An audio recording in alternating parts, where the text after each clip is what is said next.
নিশ্চয়কৈ ৰাম অৱতাৰে ভয়ংকৰ কাম কৰিলে।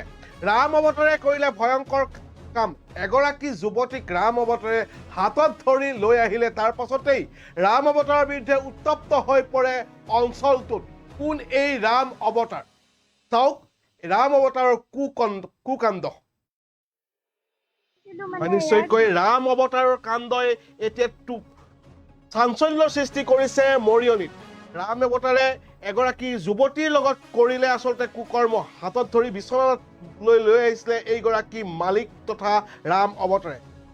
মৰিয়নিত কিশোৰী নিৰ্যাতনৰ ঘটনাত উত্তপ্ত পৰিস্থিতি হৈ পৰিছে আৰু এই ৰাম অৱতাৰ ব্যক্তি বুলি কোৱা জনেই কিশোৰী নিৰ্যাতন কৰিছে। ঘটনাৰ পিছতেই লজটোৰ সন্মুখত উত্তপ্ত পৰিস্থিতিৰ সৃষ্টি হয়। আৰক্ষীয়ে আটক কৰে লম্পট ৰাম অৱতাৰ। হয়, নিশ্চয়কৈ মৰিয়নিৰ এখন বিশেষ লজ আৰু তাৰ মালিক আছিলে ৰাম অৱতাৰ। আৰু এই ৰাম অৱতাৰে এগৰাকী কিশোৰীৰ লগত কৰিলে যৌন অতিশাৰ্য। তাৰ পাছতেই উত্তপ্ত পৰিস্থিতি সৃষ্টি হ'ল আৰু আৰক্ষীয়ে লম্পট ৰাম অৱতাৰ আগৰৱালাক আটক কৰি থানালৈ লৈ যায়। আৰু এয়া মৰিয়নিৰ দৃশ্য।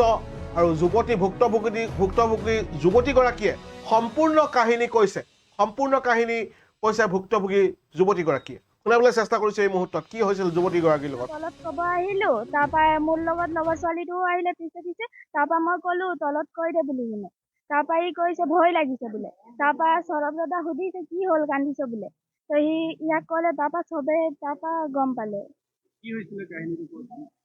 ইয়াক যে ছোৱালীজনীক ধৰি যে টাচ কৰিব বিচাৰিছিলে, তো ছোৱালীজনী ভয়তে বহি দিলে তলত। তাৰপৰা পুৰা তলত পেলাই দিছে ছোৱালীজনী আৰু বুকুত হাত সোমাই দিছিলে বোলে।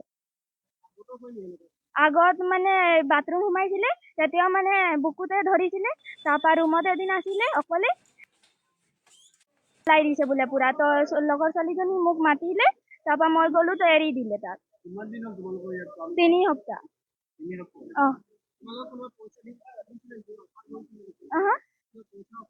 নাই কৰা। ফোন কৰিছিলে পইচা দিম বোলে, নকবি এনে মিষ্টেক হৈ গল বুলি কেনে কৈ দিবি কলে। হেৰি মালিকৰ ৱাইফ জনী। মালিকৰ নামটো নাজানো। ডিলাৰটো কঠালগুৰি NSP ওচৰত। মই চাইছিলো ইয়াক। আমি অফিচ ৰুমত বহিছিলো দেই। তাৰপাছত আহিলো, ই হাতটো মোৰ ধৰিলে। তাৰপাছত ধেমালি কৰি যে মোৰ হাতটো এনেকুৱা ঘূৰাই দিলে। তাৰপাছত মই বহি গলো তলত, এৰাবলৈ নোৱাৰিছিলো। তাৰপাছত বহাৰ পাছত মোক হাত সোমাইছিলে তলত পেলাই। আগতেও কৰিছিলে এনেকুৱা কাম কৰি থাকিলে, আহি পেলাই ফটককে ধৰি দিয়ে। তাৰপাছত মই তাক মাৰিলো, মই এৰাবই নোৱাৰিছিলো। তাৰপাছত মোৰ লগতো দৌৰি পেলাই তলত গ'ল। ই তলত যাই পেলাই তলত গ'লে। তাৰপাছত ময়ো আহিলো তোক মাৰিবলৈ। তাৰপাছত ই কৈছে যে পইচা দিম, কাকো নকবি, মাতি আছে পইচা দিবলে, আমি নগলো। তাৰপাছত ই মোক কবলৈ আহিছে, ওপৰত মাতিছে মোক পইচা দিবলে। 3 সপ্তাহ হৈছে। নাই, আছিলে আমাৰ মেনেজাৰটো আছিলে আৰু মোৰ লগৰটো।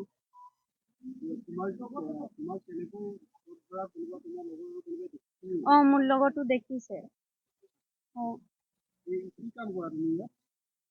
ৰুম চাফা ভৱন। বিয়া ভৱন হয়। কি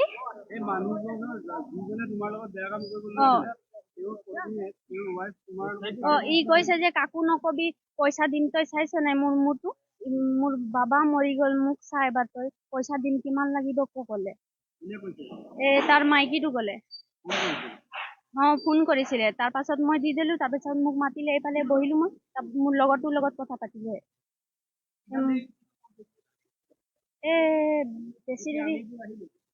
বেছি দেৰি হোৱা নাই, অহাৰ পাছত অকমান দেৰি হ'ল। তাৰ পাছত ফোন কৰিলে। এইটো মোৰ লগত মাইকী মানুহটো ফোন করলে, তেতিয়া মই বায়ক দিলো মোবাইলটো। বদনাম করছে, ওকে ছড়বিয়ে নাই। হ্যাঁ, হাত লাগাইছে। এর ভবন সব বন্ধ হতে লাগে, আমি নাই ছড়বো। 3 সপ্তাহ হইল। মোক ঘৰত একো খোৱা নাই, ই মনে মনে থাকে, এতিয়াহে গম পালো। ছোৱালীটো গিৰাই থৈছে নিজক। আপুনি কি বিচাৰে? তাক সাজা হব লাগে।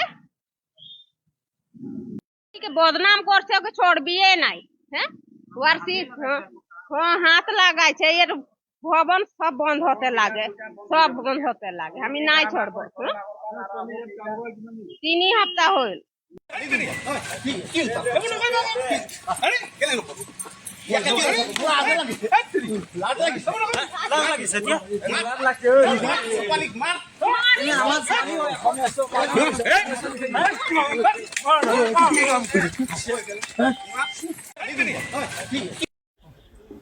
হয়, নিশ্চয়কৈ এগৰাকী যুৱতীয়ে অভিযোগ কৰিছে, ৰাম অৱতাৰে মোৰ গোপনে হাতত হাত দিছিলে, কথাটো কাকো নকবলৈ পইচা দিম বুলি কৈছে, হাতত ধৰি আনকি বিচনালৈ লৈ আহিছে।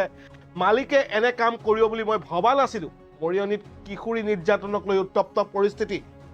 জলদম্বা লজৰ স্বত্বাধিকাৰী ৰাম অৱতাৰ আগৰৱালাৰ বিৰুদ্ধে অভিযোগ। ঘটনাৰ পিছতেই লজটোৰ সন্মুখত উত্তপ্ত পৰিস্থিতিৰ সৃষ্টি হয়। মই এইখন লজৰ মেনেজাৰ, নাম কি? জগদম্বা লজ। মালিকৰ নাম কি? নামটো কিবা আছিলে, পাহৰি গলো নহয়। ৰাম অৱতাৰ। কি হৈছিলে ঘটনাটো? ঘটনাটো কি হ'ল মানে, মালিকে মই আৰু মোৰ লগৰ এজন ওপৰত কিবা প্লাষ্টিক বিচাৰিবলৈ গৈছিলো। তো প্লাষ্টিকটো সেই কিবা গেৰেজত চাগে লগাব। তো তাৰ মাজতে কি কি ঘটিলে সেইটোতো আমি গম পোৱা নাছিলো তেতিয়া। তাৰপাছত কেমেৰা যেতিয়া চাইছো, তাৰপাছত এনেকুৱা কাণ্ডবোৰ হৈছে, সেইটোৱে গম পালো। চিচিটিভিত কি দেখিলে? চিচিটিভিত দেখিলো যে মালিকে ছোৱালীজনীৰ লগত মিছবিহেভ কৰি আছিলে। চিচিটিভিত দেখিছো মই। কিমান দিন হৈছিলে? ছোৱালীৰ কেইজনী 3 সপ্তাহ হৈছে কাম কৰা ইয়াত। মোৰো 3 সপ্তাহ হৈছে। তেখেতৰ লগত মানে 2 দিনমান বেছি হৈছে মোৰ। পূৰ্বে এনেকুৱা ধৰণৰ কমপ্লেইন আছিলে নেকি? পূৰ্বে মোৰ তাততো এনেকুৱা কমপ্লেইন অহা নাই। আজি মোৰ তলত ছোৱালীকেইজনী আহি ডিলাৰৰ মানুহখিনিক কৈছে, তেতিয়া মোক কৈছে যে মই এনেকুৱা তেনেকুৱা কথা। তাৰপাছত মই গম পাইছো এনেকুৱা হৈছে বুলি।